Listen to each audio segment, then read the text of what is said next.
should have gotten, right? It's just an all black Nike. So what we're doing is we're filling in this Nike swish with rhinestones that you will receive in your accessory kit. So you're gonna get rhinestones like this. What you're gonna do is you're gonna count them out into 2 even piles because you need half for the right shoe, half for the left shoe. There's 144 in a baggie. Okay, so you should end up with 72 on each side. What's that? No, we only do the outside. Yeah, we only do the outside. So what you'll do is you'll just pour out your rhinestones like on a countertop or a paper plate, something like that. And the glue that you need is the E6000 glue. E6000 comes in a white dry or a clear dry. You want the clear dry. Okay, and it'll say it right on the tube there. You can get it at Walmart, Michael's, Hobby Lobby, anything like that. If you go to Hobby Lobby, it's actually right at the checkout stand. So you don't even have to go search for it. Yeah, sure. It is literally right there at the checkout stand. No, you're okay. No worries. Hey! The only downfall about E6000 glue, if you've never used it before, is like once you open, it constantly runs. Like you would think, like quality control, somebody would have fixed that by now. They have not. So, like, you always want to have something down on your counter because if you put the glue down, you're going to end up with a pile of glue that ran out. I honestly do not know why that is the case, but like once it starts going, it just keeps on going. So, all you have to do is you take your Nike Swish and you put glue directly on it. So, you're just going to put glue directly on it. And then I use like a business card or a plastic knife, something like that to spread it. So you're only gonna do like a small section. I don't know if you can like see where I put the glue, but you're only gonna put glue like on a small section because it dries pretty quick. So you don't wanna get yourself in a situation where your glue's dry and then your rhinestones are not sticking. You'll also want a white crayon. So you always use the color of crayon of your rhinestones. And so if you use white, and that way you know you don't get colored wax on your stones. So I just take my business card and then I just smear it out.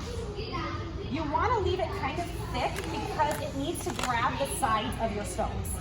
So whenever you go to put your first stone on, if you don't see that whenever you push down, it's like not going into the glue, it's just like barely touching the bottom of the stone, you're going to end up with your stones falling off.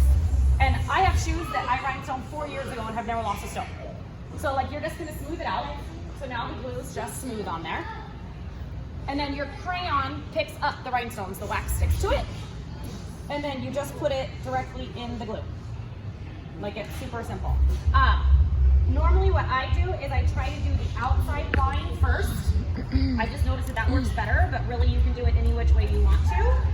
But I've noticed that like if I go along the outside of the swish first, then I can go back and like fill it in. If you work quick enough or you do small enough sections, the glue won't be dry yet and you can slide them around. So like let's say that it doesn't turn out perfect and you want to move a stone, then you still can because your glue is still wet. So really this is all you do. Like I said, it's not hard, it's just making sure that you just are diligent with it. And I should have brought a done pair and I didn't even think about it. But this is my own pair. So you just keep going. You want to make sure that the stone color is up. So your crayon is obviously sticking on the color of the stone, not the silver bottom of it. So then you're putting them on upside down. I had somebody do that before. And they brought their shoes in. I'm like, oh my gosh, they're all upside down. So now I'm noticing that. Right? I mean, I would have never thought. But they thought like silver. I know, right? It was, like I felt so bad because I was going to laugh at them and then I had to like stop myself. But if your stones are upside down, like they'll stick to your fingers, you just don't want to touch the shiny side because if you touch the shiny side with your actual fingers, you will dull them. And then they won't be as shiny because the oils from your hands have gotten on the actual stones themselves. So like you would just keep going. Just to fill it all the way in? Yeah. Wow, that's beautiful. I would say like leave the shoes for like 24 hours to dry. Even though it might feel like it's dry, you really need the full 24 hours just to let it set. So if they don't end up coming off or like you don't bump your foot and then you're hearing all of these rhinestones in the floor. So make sure you give yourself enough time. Since the kids will need them for dress rehearsal on Wednesday, I would suggest doing them no later than Monday. Then that way you know that they've had time to fully dry and you're good to go. So like I filled in that much of it so far. See, so my glue is like still running. So then all you would do is just put glue on the next section of the swish on my shoes. Just and do kidding. the same thing. Spread it out. I know you guys are all going to come back with like glued out mom shoes. Yes, I'm gonna do that this It's cute. It's so funny because I have a few pairs of Nikes that are rhinestone, and I have people stop me all the time and ask where I got them.